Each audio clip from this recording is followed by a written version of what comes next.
ಮೈಸೂರಲ್ಲಿ ಯದುವೀರ್ಗೆ big shock. Congress Vokkaliga ಬ್ರಹ್ಮಾಸ್ತ್ರ, BJP ವಿಲವಿಲ. ಬಿಜೆಪಿಯ ಆ ಒಂದು ತಪ್ಪು ಭಾರಿ ಬೆಲೆ ತಿರುತ್ತಾ.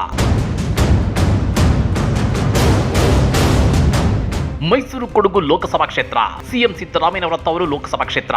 ಈ ಕ್ಷೇತ್ರವನ್ನ ಗೆಲ್ಲಲೇಬೇಕು ಅಂತೇಳಿ ಸಿಎಂ ಸಿದ್ದರಾಮಯ್ಯ ಪಣ ತೊಟ್ಟಿದ್ದಾರೆ. ಅದಕ್ಕಾಗಿ ಅಂತಾನೆ ಈ ಕ್ಷೇತ್ರದಲ್ಲಿ ಕಾಂಗ್ರೆಸ್ ಒಕ್ಕಲಿಗ ಬ್ರಹ್ಮಾಸ್ತ್ರವನ್ನ ಹೂಡಿದೆ.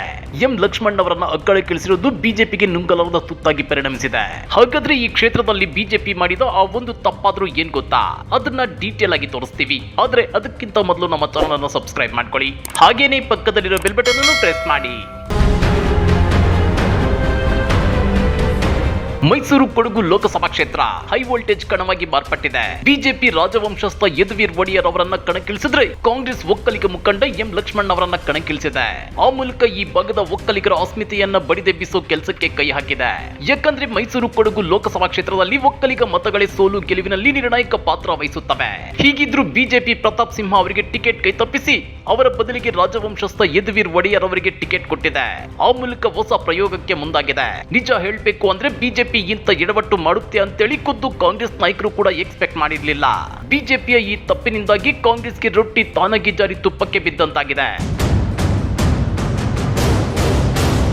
ಇನ್ನ ಇಲ್ಲಿ ಕಾಂಗ್ರೆಸ್ಗೆ ಗೆಲುವು ಸುಲಭ ಅನ್ನೋದು ಗೊತ್ತಿದ್ರು ಸಿಎಂ ಸಿದ್ದರಾಮಯ್ಯ ತಮ್ಮ ತವರು ಜಿಲ್ಲೆಯಲ್ಲಿ ಗೆಲ್ಲೋದನ್ನ ಪ್ರತಿಷ್ಠೆಯಾಗಿ ತಗೊಂಡಿದ್ದಾರೆ. ಇದೇ ಕಾರಣಕ್ಕೆ ವಾರಗಟ್ಟಲೆ ಮೈಸೂರಲ್ಲೇ ಇದ್ದು ಅಭ್ಯರ್ಥಿ ಪರ ಮತಬೇಟೆಗೆ ಇಳಿದಿದ್ದಾರೆ. ಹಲವು ರಣತಂತ್ರ ಹೆಣೆಯುತ್ತಿದ್ದಾರೆ. ಇದು ಬಿಜೆಪಿಗೆ ತಲೆನೋವಾಗಿದೆ.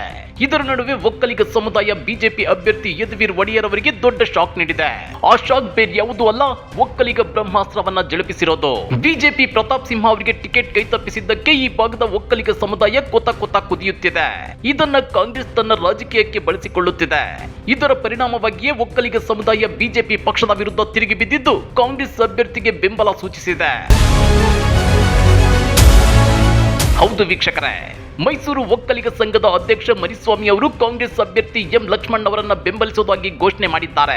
ಹಾಲಿ ಸಂಸದ ಪ್ರತಾಪ್ ಸಿಂಹ ಅವರು ಒಕ್ಕಲಿಗ ಸಮುದಾಯದಿಂದ ಬಂದಿದ್ದರಿಂದ ಅವರಿಗೆ ಟಿಕೆಟ್ ನಿರಾಕರಿಸಲಾಗಿದೆ. ಒಕ್ಕಲಿಗರನ್ನ ವ್ಯವಸ್ಥಿತವಾಗಿ ಬದಿಗೊತ್ತಲಾಗಿದೆ ಮತ್ತು ಆದ್ದರಿಂದ ಈ ನಿರ್ಧಾರ ತೆಗೆದುಕೊಳ್ಳಲಾಗಿದೆ ಅಂತ ಹೇಳಿದ್ದಾರೆ. ಅಷ್ಟೇ ಅಲ್ಲ, ಎಂ ಲಕ್ಷ್ಮಣ್ ಅವರು ಕಾಂಗ್ರೆಸ್ ಅಭ್ಯರ್ಥಿ ಅನ್ನೋ ಕಾರಣಕ್ಕೆ ನಾವು ಅವರನ್ನ ಬೆಂಬಲಿಸುತ್ತಿಲ್ಲ. ಬದಲಿಗೆ ಲಕ್ಷ್ಮಣ್ ಅವರು ಒಕ್ಕಲಿಗರು. ಅವರು ಒಕ್ಕಲಿಗ ಸಂಘದಿಂದಲೂ ಸ್ಪರ್ಧೆ ಮಾಡಿದ್ದಾರೆ.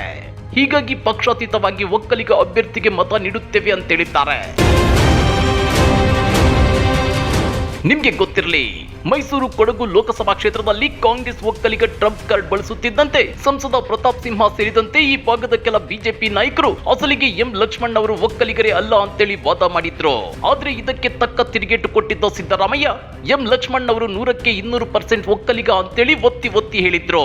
ಲಕ್ಷ್ಮಣ್ ಒಕ್ಕಲಿಗರಾಗಿ ಹುಟ್ಟಿ ಕುವೆಂಪು ಆಶಯ ಪಾಲಿಸುತ್ತಿದ್ದಾರೆ ಅಂತ ಹೇಳಿದ್ರು.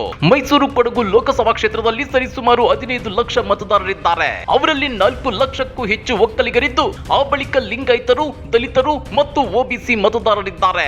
ಅಲ್ಲದೆ 1.5 ಲಕ್ಷ ಮುಸ್ಲಿಂ ಸಮುದಾಯದ ಮತಗಳು ಮತ್ತು 1 ಲಕ್ಷ ಬ್ರಾಹ್ಮಣ ಮತದಾರರಿದ್ದಾರೆ. ಇಲ್ಲಿ ಕಾಂಗ್ರೆಸ್ ಒಕ್ಕಲಿಗ, ಮುಸ್ಲಿಂ, ದಲಿತ ಮತ್ತು ಒಬಿಸಿ ಮತಗಳನ್ನ ಸೆಳೆದ್ರೆ ಆ ಮತಗಳೇ 4 ಲಕ್ಷದ ಗಡಿ ದಾಟುತ್ತೆ. ಹೀಗಾಗಿ ಈ ಮತಗಳ ಜೊತೆಗೆ ಇತರೆ ಸಮುದಾಯಗಳ ಮತಗಳನ್ನ ಸೆಳೆದ್ರೆ ಮೈಸೂರು ಕೊಡಗು ಲೋಕಸಭಾ ಕ್ಷೇತ್ರದಲ್ಲಿ ಕಾಂಗ್ರೆಸ್ ಅಭ್ಯರ್ಥಿ ಎಂ ಲಕ್ಷ್ಮಣ್ ಗೆದ್ದು ಬೀಗೋದು ಗ್ಯಾರಂಟಿ ಅನ್ನೋ ವಿಶ್ಲೇಷಣೆಗಳಿವೆ. ಈ ಬಗ್ಗೆ ನೀವೇನಂತೀರಾ? ಕಮೆಂಟ್ ಮಾಡಿ, ವಿಡಿಯೋ ಲೈಕ್ ಮಾಡಿ, ಶೇರ್ ಮಾಡಿ. ಇಂಥ ಮತ್ತಷ್ಟು ರೋಚಕ ರಾಜಕೀಯ ಸುದ್ದಿಗಳನ್ನ ಮಿಸ್ ಮಾಡದೆ ನೋಡಬೇಕು ಅಂದ್ರೆ ನಮ್ಮ ಯೂಟ್ಯೂಬ್ ಚಾನಲ್ ಅನ್ನ ಸಬ್ಸ್ಕ್ರೈಬ್ ಮಾಡ್ಕೊಳ್ಳಿ.